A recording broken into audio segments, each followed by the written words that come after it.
Hello everyone, welcome back to the channel. So before I begin, please don't forget to like and subscribe.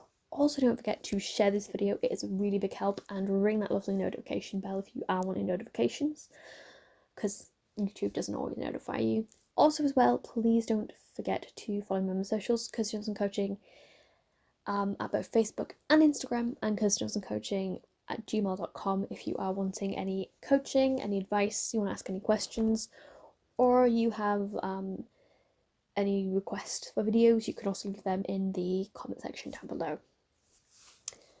Okay, so I mentioned a couple of videos about something that I call the 3 pillars of a stable relationship. Now, this is not a theory currently out there, so if any psychologists are watching, you can build on this if you would like, but it's a kind of a little theory I have in my head, kind of like the hero mentality that's kind of built in.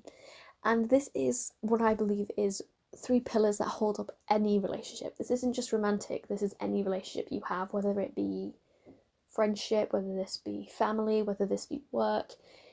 And they work in all of these types of relationships to keep stability. And the first one of these, the 3 are respect, communication, and trust. And these 3 aspects need to be in a relationship. They're the glue that holds a relationship together in order for this relationship to be not necessarily successful, because some relationships are seen as successful because of their longitude and time doesn't do anything, doesn't heal anything, doesn't do anything. What does is it's not the quantity of years someone's been together which cements how successful or stable or good a relationship is. It's more the quality of that relationship. They could be together 50 years, but if they absolutely hate each other's guts, what is the point? So I'm going to walk you through the 3 different aspects to give you an overview. So the first one is trust. This is important. You need to trust, and in these you also need to trust yourself, because one thing you have to be able to do in life is to be able to trust yourself. If you can't trust the outside world, then you can at least trust yourself. Trusting yourself is very, very important. It allows you to expand your wings, trusting that you are good, that you're smart, that you can do something, gives you the confidence, the self-worth, and the self-esteem to go out and do all these things, and that'll just build and build and build and build and build. It's a building block. But trust in relationships is slightly different. Trusting somebody is good. And when I come to trust, it's not about necessarily going, okay, I do trust them. It's actually internalizing trust. And I always take trust like this. If you have no data whatsoever that someone has done anything wrong, if it's just inside your head, a lot of people in relationships where trust is something, it's to one of 2 things. It's either they've trusted before and they've been hurt and that needs to be addressed, whether it be family related or romantic. You can bring it into the one or the other. So that's how some people can be very, very secure in relationships and then have a very bad relationship and then be insecure. That's how it works. Or you can have a very good relationship with your parents and have really, really bad relationships as you grow up. It's all about what you learn from these relationships, and some people actually learn not to trust. Or it could be someone is generally giving off signs where trust is not there. One can be fixed. If it is something in your head that is making you think past relationship, this one's fine. He's not giving you any reason to doubt trust, but you don't trust. This is something that can be fixed through therapy, and you can sit down and you can talk it out, and you can figure out the source of this distrust. If it is generally that you are getting almost like signs, we all have these sort of inner tuition, I guess you could say, this sort of gut feeling of something's not right. Always listen to your gut feeling. Always listen to your gut feeling. It's so important. It's the natural instinct. Your gut feeling is actually your biological innate drive of something's not right. It's important to listen to. So yeah, So you need to, if you're getting that sort of vibe, then you need to address that with your partner. And if something is going on, I'm sorry, darling, but you need to get out. With this thing of distrust, one thing that men do a lot, and women do it, people sit in situations that work for them. And a lot of people's like, why would you want two women fighting over you? Why would you want to lie and have to cheat and have this sort of I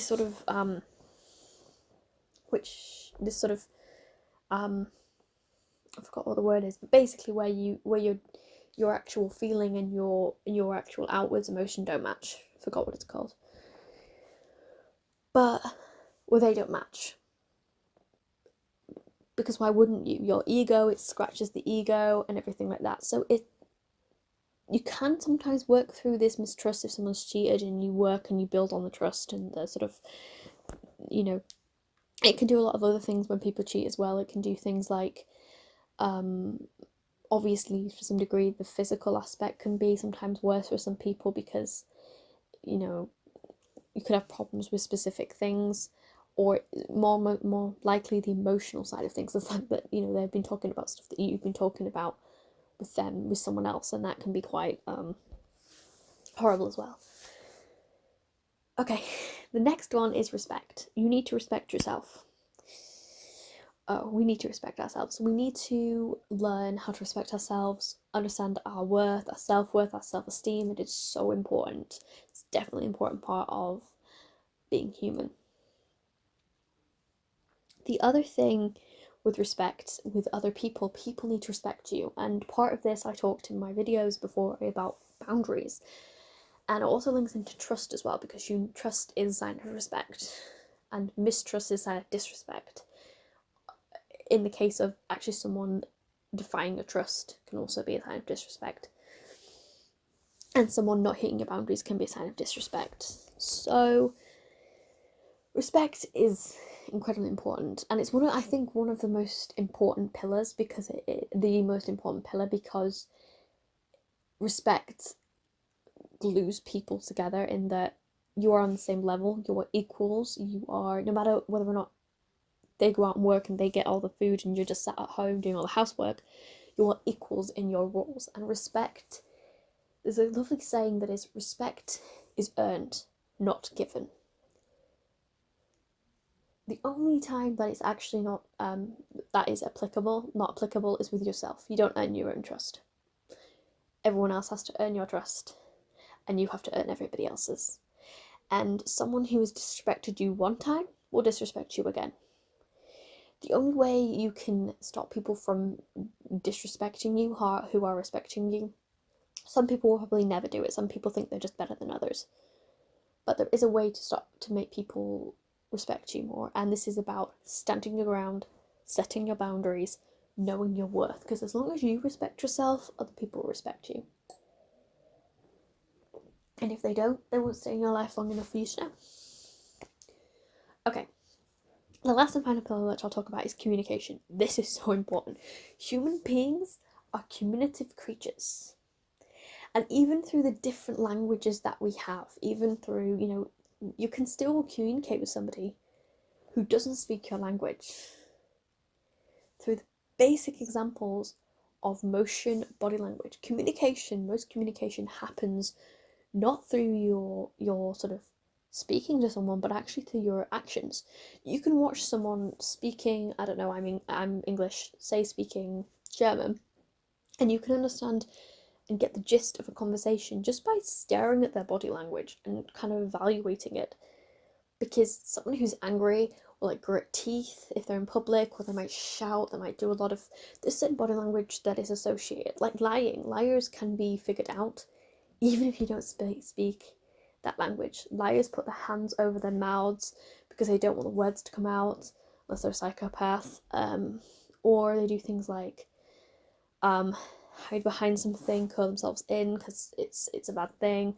So there's certain body language that fits lying, there's certain body language that fits when they're happy, eyes lighting up, the idea that your eyes sort of grow bigger, your pupils grow bigger, because you're trying to let more light in to get more of whatever you're seeing that's happy. Happiness, a smile, a genuine smile. We can tell a genuine smile for a, oh my god, I don't want to smile, but I have to. Ever seen any retail workers going around and they're trying to smile? You can tell. You can tell. You can tell. So, communication is so important. You have to communicate things. If you don't communicate things, what is the point of being together?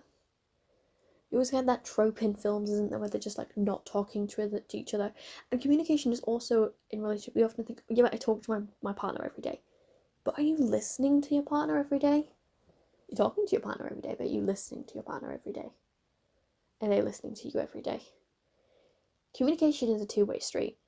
We spend a lot of our time as humans talking and not listening. And has anybody been in the situation where it's like, that's not what I meant? Or been like, that's not what I said? You're not listening. I thought you said. Common example. Communication is important, and communication is a two-way street, a two-way socialization. And it's for two people to be able to first get what one person wants translated in their own head and fling out what they want. And communication is about meeting in the middle, knowing that's that line.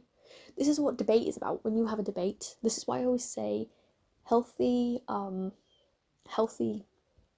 relationships don't have arguments, they have debates.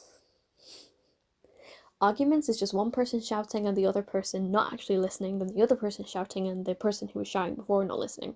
That's what an argument is. A debate is when two people, one is listening, one is saying a point, the other is evaluating that point, and then they're flinging out their point and they're meeting somewhere in the middle. Not necessarily on the stage of, have you ever been in a debate and someone's gone, okay, I get that point, and just to add to that, That's what a debate is. It's about communication. Proper communication is about knowing something you didn't know before, even if it's like the same thing you've heard before, but hearing it from your own view. The best debaters in the world, and the best communicators in the world, and the best people who convince people are the people who get to the level. It's how people persuade people, by the way. They get to the level of where the person is. They come onto their level and they build upon it. And that's how you win debates. You get to the point where the other person is. So, say they are, say you're having a debate argument about, I don't know, how to load the dishwasher, right? Stupid argument. I want the plates here, and the plates should be here because of this. Okay, you think the plates should be here because of this, and what you said to me is that you want them in that position because this is what you think it'll do. Okay, so that's what you think. Okay, I understand that that's what you think, but I'm slightly different, because though that I think that's quite optimal, I think it's even more optimal to put it in this place. Do you get what I mean? So you're building upon someone. That's probably the worst example. I'm not very good at persuading people, but once you know that information, you can persuade anybody. It's great. It's about building on someone's thing. Completely discarding their argument, like you do in an actual argument, doesn't build on anything. You've just talked about nothing. You talk to yourself. You might as well communicate with yourself, because that's how far you're going with it. So it's about open communication and getting that communication. Okay, I think I have talked enough today. So please don't forget to like and subscribe. Also, please ring that notification bell. Share this video with your friends. It's so helpful. Thank you so much for everyone who is at the moment. Also, please don't forget to follow me on my socials, Kirsty Johnson Coaching at both Instagram and on Facebook. And also kirstyjohnsoncoaching at gmail.com for any coaching you would like. I do relationship coaching. I also do a bit in career and also life coaching as well, if that's something you are interested in as well. Okay, have a lovely day.